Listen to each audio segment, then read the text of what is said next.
इतिहास लिखा है इसमें, कुछ खास छिपा है इसमें। इतिहास लिखा है इसमें, कुछ खास छिपा है इसमें। मर्यादा है, कोई वादा है, विश्वास रखा है इसमें।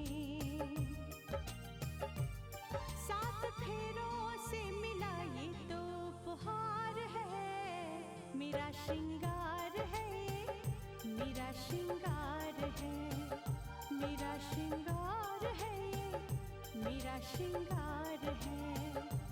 मंगलसूत्र, मंगलसूत्र, मंगलसूत्र, मंगलसूत्र, मंगलसूत्र, मंगलसूत्र, मंगलसूत्र।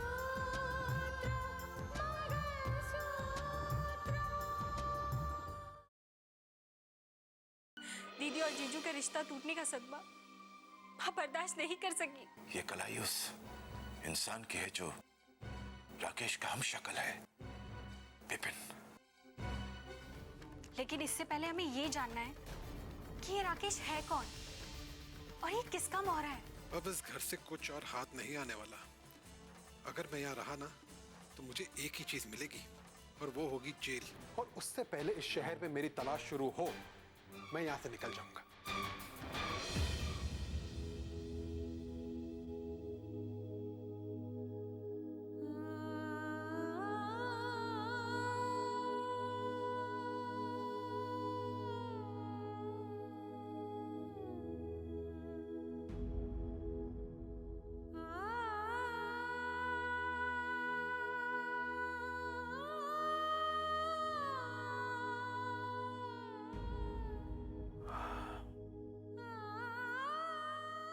जाने वाला तो चला गया जज साहब।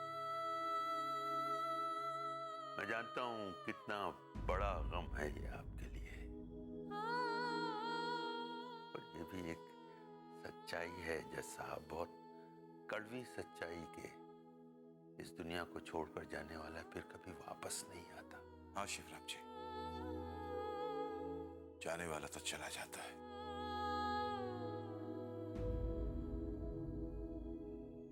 किसी के चले जाने से दिल की बस्ती बिल्कुल उजाड़ हो जाती है। दिल में एक ऐसा खालीपन हो जाता है जो कोई भर नहीं सकता। जी ठीक कहा आपने, लेकिन जज साहब अपने उस खालीपन को छिपाकर अपनी जिम्मेदारियों को निभाना पड़ता है, और अगर आप नहीं निभा सके उन जिम्मेदारियों को तो यकीन मानिए ये घर टूट जाएगा। आखिर मैं कैसे समझाऊं आपको। मैं समझता हूं कि ये कैसी हकीकत, इसका सामना तो करना ही पड़ता है। लेकिन शारदा चली गई, ये बात मेरा दिल मानता नहीं है। बस समझ में नहीं आता कि कैसे कैसे समझाऊं खुद को।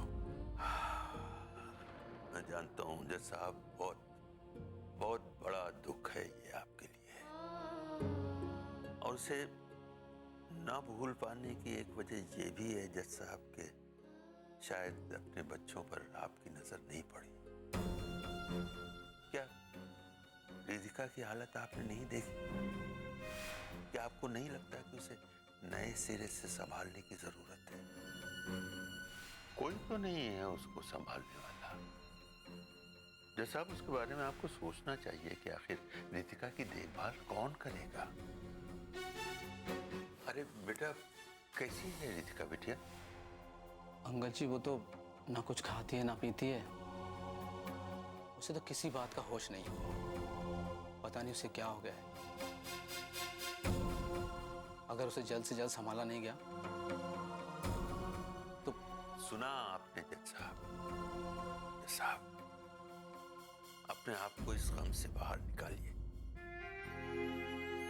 रितिका के बारे में सोचिए, किसी न किसी को तो आपको बुलाना ही पड़ेगा। किसे बुलाऊं? किसे कहूं कि आओ रितिका की देखभाल करो? कोई अपना तो है ही नहीं अब, सब चले गए, कोई नहीं है। पापा, आने वाले तो कहीं से भी आ सकते हैं। दीदी की देखभाल के लिए बुआ को बुला लेते हैं।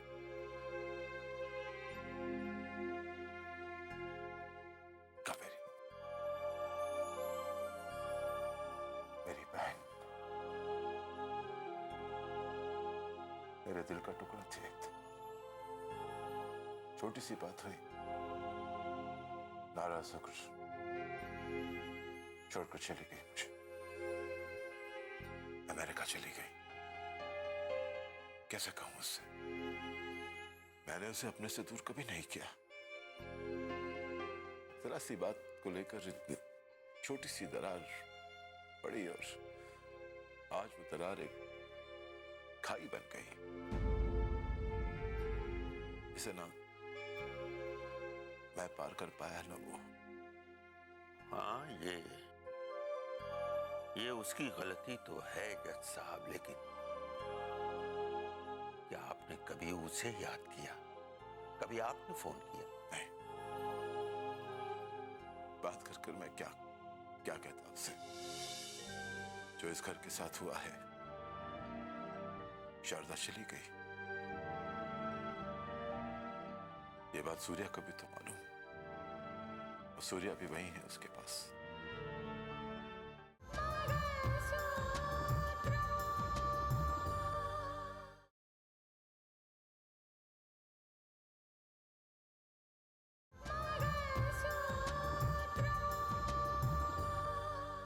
तो कावेरी को भी मालूम जरूर हुआ होगा कि शारदा नहीं रही। उसे इस बात का एहसास भी हुआ होगा कि शारदा के चले जाने के बाद उसके भाई की क्या हालत हुई होगी। लेकिन उसने कभी मुझे फोन नहीं किया। जैसा अगर आप कहें तो मैं उससे बात करूं? नहीं शिवराम जी, आप बिल्कुल ऐसा मत कीजिएगा। मैं किसी का मोहताज नहीं बनूंगा। जब सूर्या को ये बात पता थी, खबर सुनकर वो बिलक पड़ा, रो पड़ा। तो क्या कावेरी को एहसास नहीं है? क्या उसके दिल ने उससे नहीं कहा कि ये वक्त है जब उसे उसके भाई के पास जाना चाहिए? ज्यादा कुछ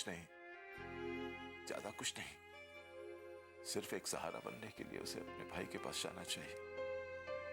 क्या आज उसका भाई कितना अकेला हो गया है? जब उसने ऐसा नहीं किया तो मैं उसे फोन करके नहीं कहूंगा, बिल्कुल नहीं कहूंगा। जैसा मैंने सूर्या को फोन किया था, उसने आने को कहा है, लेकिन अभी कुछ इतनी कामों में फंसा हुआ है, तो उसने कहा कि जैसे ही फुर्सत मिलेगी मैं आ जाऊंगा।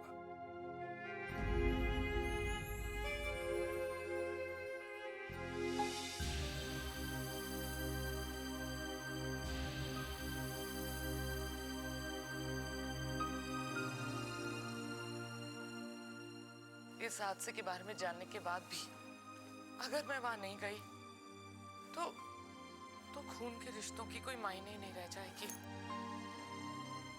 मैं भैया के पास जा रही हूँ, मैं अभी निकल रही हूँ इंडिया के लिए।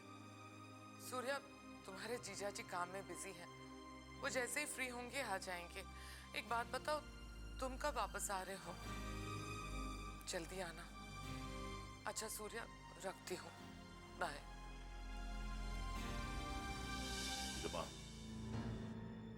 कुछ समझ में नहीं आ रहा है। उसका अब तक कुछ पता नहीं है और उसका मोबाइल भी बंद है। मुझे तो लगता है उसे इस बात का पता चल गया है कि हम उसकी सच्चाई जान गए हैं, कि वो हमारा बेटा राकेश नहीं बल्कि कोई और है जो हमें राकेश बनकर धोखा दे रहा है। हाँ, यही बात है। जब जज साहब का फोन आया था तब वो वहीं था। हमने इस बात की चर्चा भी की थी कि दरअसल वो राकेश नहीं बल्कि बहरूपिया विपिन है। हो सकता है उसने हमारी बातें सुन ली हो, क्योंकि उसके बाद जब मैं अंदर गई मैंने सोचा राकेश से जुड़ी बातों का जवाब सिर्फ राकेश ही दे सकता है, लेकिन वो तब कमरे में नहीं था। जाहिर सी बात है कि उसने अपने इस झूठ को खुलता देखकर घर छोड़ना ही मुनासिब समझा। उसे यह डर था कि कहीं अगर यह सच्चाई खुल गई तो उसके हाथों में हथकड़ियां ना लग जाए। अगर उसे जाना ही था तो कम से कम बता के तो जाता कि हमारा बेटा कहाँ है, किस हाल में है। नीलिमा, दुख तो मुझे इस बात का है कि एक एसडीएम होने के बावजूद मैं उसे पहचान नहीं सका कि वो हमारा बेटा नहीं बल्कि एक बहरूपिया है। मैंने 2 बच्चों की परवरिश की, क्या इसलिए कि मुझे इस उम्र में अकेला रहना पड़े? आज एक बार फिर मुझे ऐसा लग रहा है जैसे इस इतने बड़े घर में मैं फिर से अकेली हो गई हूँ। मेरा घर वीरान हो गया है। राहुल को अपना बेटा मानकर सीने से लगाकर पाला मैंने। क्या हुआ? ठोकर मार के चला गया और अपने बेटे का तो कुछ पता ही नहीं, कहाँ है, किस हाल में है। मत रो नीलिमा, ऊपर वाले पर भरोसा रखो। मुझे पूरा यकीन है कि हमारा बेटा जहां कहीं भी होगा, एक ना एक दिन वो हमसे मिलने जरूर आएगा, जरूर आएगा। सुनिए, हमें इस बात की खबर जज साहब ने दी थी कि विपिन हमारा बेटा नहीं है। उनको ये भी मालूम होगा कि हमारा असली बेटा कहाँ है। नहीं नीलिमा, मुझे जज साहब की नियत पर बिल्कुल शक नहीं है।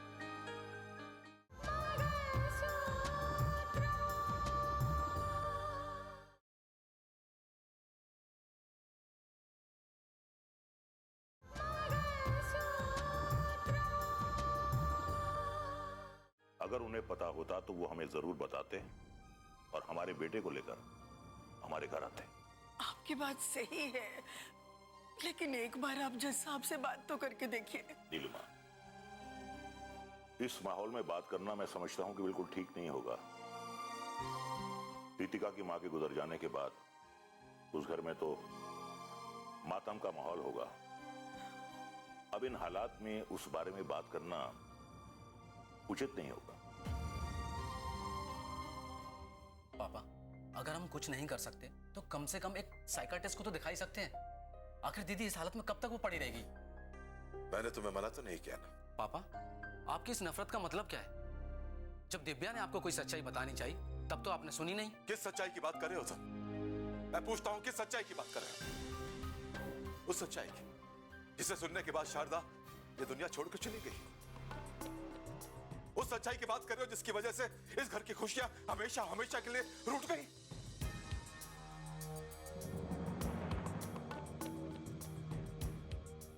मुझे किसी भी सच्चाई से कोई लेना देना नहीं है, समझ गए तुम? ये तो सच्चाई से भागने की बात हुई ना भैया।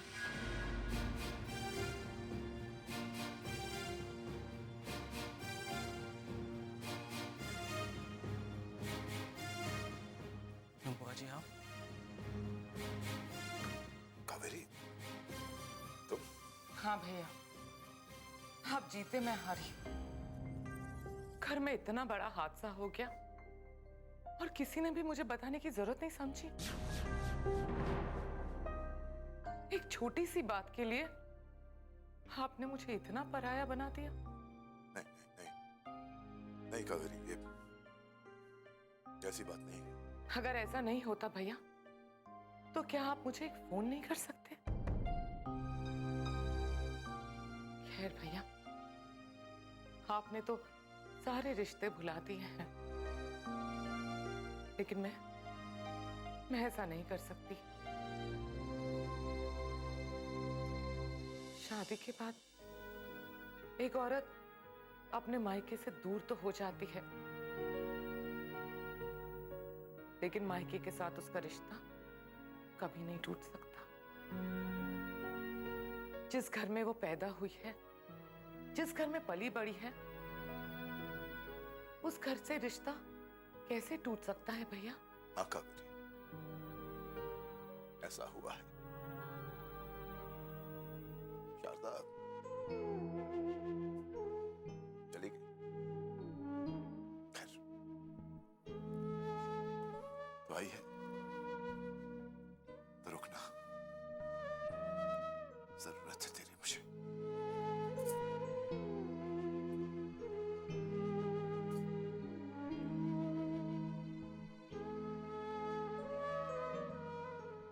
रोहित, मेरे आने से पहले क्या बातें हो रही थी?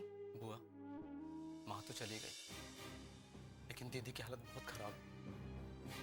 दीदी बेहद सदमे में, और उनको सदमे से बाहर लाने के लिए कुछ तरीका ढूंढना पड़ेगा। किस बात का सदमा लगा है उसे?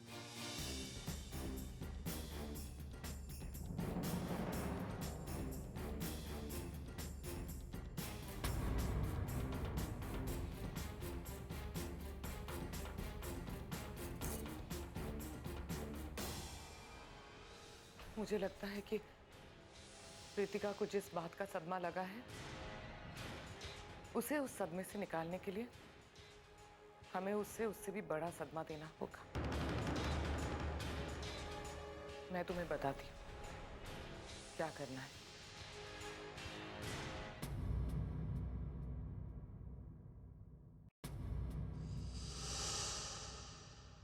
रितिका, रितिका बेटा, बेटा मुझे पहचाना? मैं तुम्हारी बुआ हूं।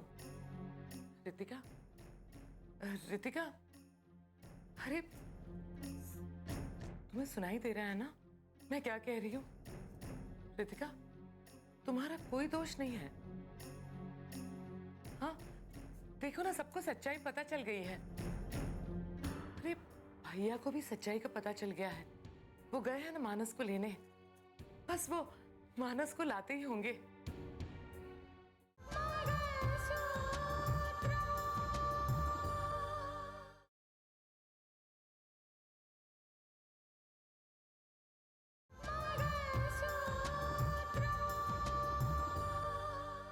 रितिका, रितिका सुनो तो सही।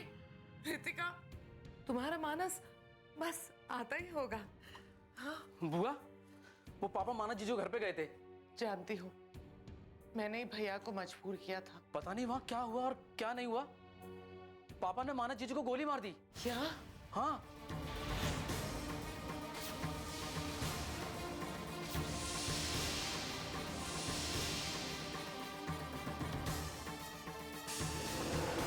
पापा ने मानस जीजू को गोली मार दी। पापा ने मानस जीजू को गोली मार दी। पापा ने मानस जीजू को गोली मार दी।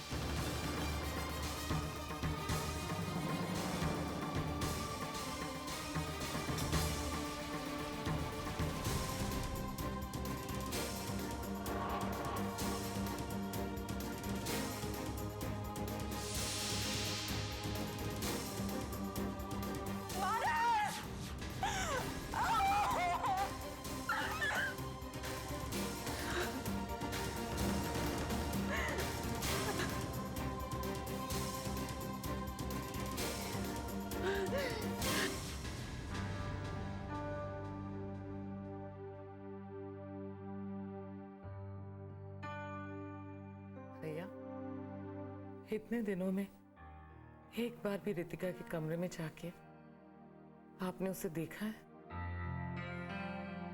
भैया, मैं आपसे कुछ पूछ रही हूँ। अपने गम से बाहर निकलने के बाद क्या आपको कभी भी इतना वक्त नहीं मिला कि आप अपनी बेटी को जाके देख पाए, प्यार से उसके सर पे हाथ रख पाए?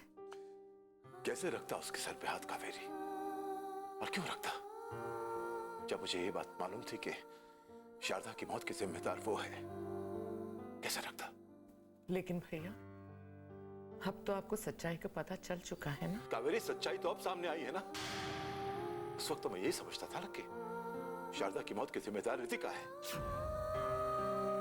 कैसे रखता? भैया, आप हमेशा रितिका को इस बात का जिम्मेदार ठहराते रहे, लेकिन मैं आपसे पूछती हूँ, रितिका की इस हालत का जिम्मेदार कौन है भैया? उस बेचारी की नौकरी छूट गई, गृहस्थी टूट गई उसकी, इल्जामों का पहाड़ टूट पड़ा उसके सर पे। ऐसी हालत में उस बेचारी बच्ची के दिल पे क्या बीती होगी? कभी आपने ये सोचने की कोशिश की? कावेरी, तुझे क्या लगता है कि अपने गुस्से में भी मैंने रितिका की फिक्र नहीं की होगी? खैर, जाने दे। अब तो आ गई है, तो एक काम कर, उसे किसी दिमाग के डॉक्टर के पास या किसी साइकियाट्रिस्ट के पास ले जा प्लीज। भैया, अब रितिका को किसी डॉक्टर की कोई जरूरत नहीं। क्यों, क्या मतलब? वो अपने सदमे से बाहर आ चुकी है, होशो हवास में है वो। रोहित है उसके पास। मैंने बस उसे एक सदमा देने की कोशिश की और मेरी कोशिश कामयाब हो गई। कावेरी, तू इस घर में आई है ना, तो रितिका अपने होश में आई है। उसका वो सदमा टूटा है। बुजुर्गों ने ठीक ही कहा था कि किसी किसी कदम ऐसे होते हैं कि उनके घर में पड़ते ही हर बिगड़ी बात बन जाती है। ठीक कहा था। भैया, आप बिल्कुल चिंता मत कीजिए। अब मैं आ गई हूं ना, सब कुछ ठीक हो जाएगा। कावेरी, मैंने रितिका की जिंदगी 2 बार संवारने की कोशिश की, लेकिन हमेशा नाकाम रहा। चलो,